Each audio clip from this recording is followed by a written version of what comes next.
Back on up, be on the channel. Yes, ma'am. Yes, sir. So today's video is that's not supposed to happen. Well, it's not supposed to happen. I don't know. Like I told to do this video. Let's go ahead and get into it. I'm excited. Y'all know I love me some basketball. Let me know any other videos I see down below. Don't forget to like, comment, subscribe, push that notification bell so you notification I post, share this video, and comment. Y'all know I love when y'all talk to me in the comment section. That being said, let's see what wasn't supposed to happen. Let's get it. The first unwritten rule we're going to talk about is cheering for the opposite team. Now, as fans, there are some instances where you can get away with this, but only if it's for a good reason. You know, like for special occasions and stuff like that. For example, Paul Pierce receiving a standing ovation as a member of the Clippers for what was believed to be his last game in Boston. Oh, come on! An appropriate ending for Paul Pierce. So they can't cheer for him? I mean, he literally played for him his entire life. I don't see nothing wrong with that. It's just respect. Dirk Nowitzki receiving a much-deserved tribute video by the San Antonio Spurs for his final game. Aw, that's respect, man. From Germany, number 41. Love it. Dirk was one hell of a player, man.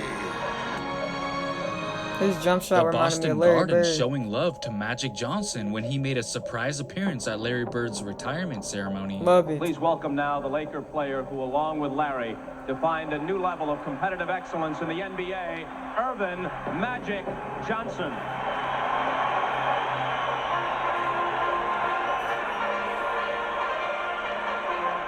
And many more times where opposing players actually deserved a standing ovation on the road. All of those are completely understandable, but what is not so understandable is cheering for a member of the opposite team during the regular season for absolutely no reason whatsoever other than just playing well. Saying that the Lakers and Celtics historically hate each other is stating the obvious. And one thing that just screams something that you're not supposed to do is cheer on a Laker if you identify as a Celtics fan, especially if it's not for a special occasion. On the night of January 31st, 2007, something happened that even made the announcers' jaws drop. You're seeing something that's very rare indeed. A Laker to get MVP chance in Boston. Of all places. Are you kidding me? That's crazy. You know, Red Auerbach is rolling over. That's crazy. Not only did they cheer for Kobe, but they even went as far as to chant MVP to him. They do realize that he was trying to destroy their team, right? Which is why this was so confusing to see. Goat Hell, status. I would even say that it's okay for Goat other status. road arenas to maybe cheer him on. But status. Boston? I mean, come on, stick to the plan. You're supposed to hate the purple and gold. Well, one thing is for certain, they sure as hell didn't cheer for him in the NBA Finals just a year later. Yeah, At I bet least they they didn't. knew not to go that far. That was a good series, too. I'm not gonna hold you. Okay, I know the fans cheering is somewhat excusable, yes, even if it's towards an enemy player, because at the end of the day, they spent their hard-earned money for those seats, so we can't be too upset with them. But what's even worse, in my opinion, is when the actual members of the opposite team cheers for their enemy. Believe it or not, there has been some cases where players couldn't help themselves and ended up cheering for someone on the other team. There's only been a handful of players who were actually able to provoke a reaction from the opposing bench. Most famously, of course, when Larry... But when you stand up, that's one thing. But I understand, that's just an automatic reaction. Like, oh, like as a basketball fan, right? Because you got to remember, like, where you at, what team you on, you know what I'm saying? I think that was just an automatic human reaction. But we all know what happened when Larry went crazy against the Hawks. Larry Bird dropped 60 points versus the Atlanta Hawks. On the baseline coming out right. There's Bird. Bird, 14 Like what that seconds, team was doing was insane, bro. Like what that team did was insane. That There was also they've that been one off my time team. where Bird was able to get a high five from an LA Clipper after draining a three right in his face. Well, we didn't That's see it. embarrassing, Watch bro. him give Bannister the sign for the high five, and Bannister gives it back. That's embarrassing. He Why might would be you the give only him a guy high who can pull five, off bro? getting an Like, opponent what? to high five him.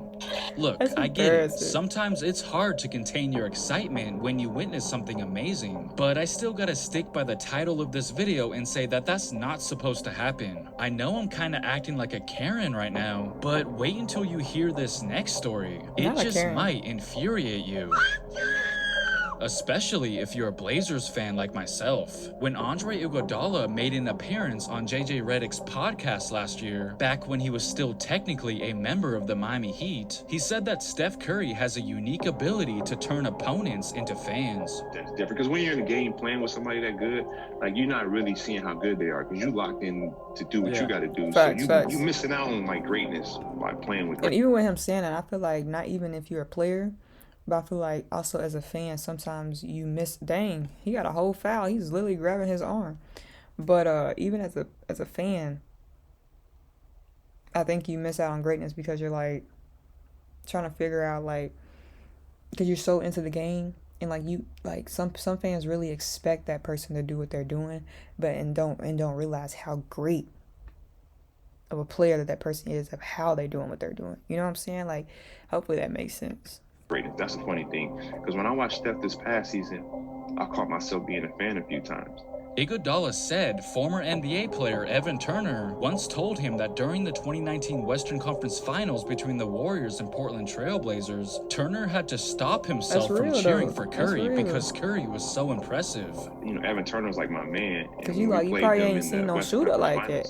Finals, Evan was like, bro, I almost clapped when he made a shot. Like, I forgot I was playing against him. He was like, man, I had never seen nothing like that. Steph made 2 threes one time. He was like, damn, he good. But he was like, man, I had to catch myself. Like, oh shit, I'm on the other team. I was actually pretty pissed every time the Warriors made a comeback in each game of that Western Conference Finals series. And I'm sure I would be the same way if I was like at the game. You know what I'm saying? Because that's just like as a fan, like you're watching on TV and you're like, bruh, this dude's crazy. Like, but if you're at the game, you're probably like, oh my, this dude's insane. But I do want to see Steph Curry play one day before he retire. I do want to see that a member of my Blazers was actually getting hyped watching Steph play is pretty disappointing. Now here's something that I really can't wrap my head around. Getting booed by your very own fans. You would think that that would be the ultimate unwritten rule, but apparently some home crowds have no problem doing it. They let him play. Debris coming on the floor now. Oh, you hate seeing that. Big can flies on the floor. The Sixers fans was booing? Don't get me wrong. I'm not missed stupid. that one. I fully agree that sometimes there is a good reason to boo your own players. Like the time Kobe was booed on opening night in 2007 in a game against the Houston Rockets. Of course, Doug, the big story here, Kobe Bryant, who was booed when he was announced to the crowd moments ago. Just the thought of Kobe Bryant getting booed by his own fans is certainly shocking. That's until crazy. You hear the reason why. If you recall, Kobe openly requested a trade just a few months prior to that game where he got booed. So if you put it that way, them booing him kind of made sense at the time. It must have felt like a slap to their faces when the news broke that Kobe wanted out of there. So I don't really blame them. However, some boos are just completely unnecessary. When Anthony Morrow decided to wear the number 1 after becoming a member of the Chicago Bulls, he found out quickly that that was a bad decision. Because as we all know, that used to be Derrick Rose's number. Quote, before the game, I didn't see anybody saying anything on Twitter or Instagram, Morrow said. And then when I sat down, I started going through my Twitter mentions and it was like crazy. Fans saying, what makes you think you can wear that? I'm like, oh, D Rose. The media told me, but I had forgot that quick. He would respond by saying, no disrespect to the fans here in Chicago. Had I known y'all felt like this about number 1, I swear I wouldn't have chosen it. Fans be bullies, bruh. They don't bully him into apologizing. Like, bro, if you want to wear number 1, you wear number 1. But I do understand that, like, if you wear number 1, that's just like wearing number 23. Like, if you wear that, you gotta be good. You gotta be good, because they're automatically gonna compare you to that person who was good in that jersey. I do understand, but that's crazy. I apologize. And as a result, he was forced to wear the number 11 instead. I don't really know how I feel about stuff like this, but I still think that booing your own players is absolutely wild. That's crazy. This holiday season, it's gonna be busy. It's gonna be emotional. But it's going to be worth it. With McCormick, it's going to be great.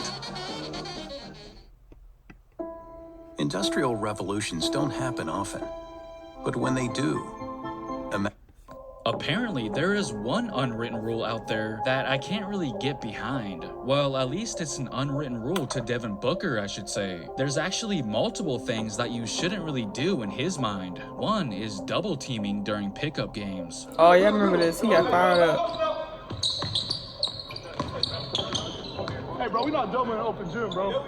I get that shit all season, bro. Come on, man. Let's work on our game, bro. Let's work on our game. Part of the game. Running double in the open gym?